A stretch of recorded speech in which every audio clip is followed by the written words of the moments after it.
मुंडे भावा बहिणींबद्दल बातमी। तब्बल 15 वर्षानंतर परळी नगर परिषदेच्या निवडणुकीसाठी मुंडे भावंड एकत्रित लढणार आहेत।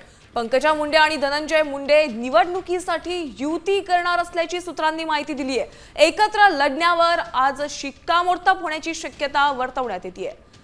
30 जागांपैकी 15 जागा भाजपला तर 15 जागा अजित पवारांच्या राष्ट्रवादीला मिळणार असल्याचं सांगण्यात येते। युतीच्या संदर्भामध्ये वरिष्ठ पातळीवर चर्चा चालू आहे। मात्र माननीय आमचे नेते धनंजयजी मुंडे साहेब आणि महायुतीच्या भारतीय जनता पार्टीच्या नेत्या पंकजाताई मुंडे यांच्यामध्ये कौटुंबिक, वैचारिक आणि एकूण भावनिक वातावरण अगदी एकोप्याचं आहे।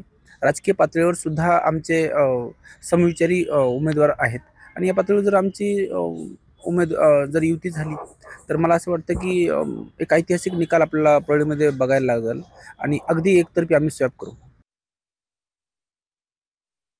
परळीमध्ये सुद्धा ताईसाहेबच निर्णय घेणार।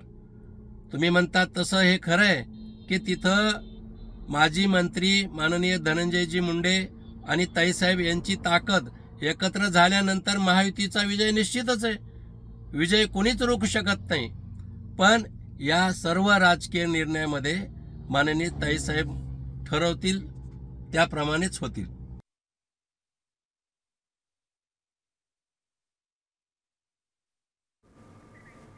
बीडमध्ये पंकजा मुंडे आणि धनंजय मुंडे हे एकत्र येऊन त्यांची युती होईल अशी शक्यता वर्तवली जाते। 15 वर्षानंतर निवडणुकीसाठी मुंडे भाऊ बहीण एकत्र येणार का याकडे सगळ्यांचं लक्ष आहे। परळी नगर परिषदेसाठी युती करणार का याकडे सगळ्यांचं लक्ष आहे।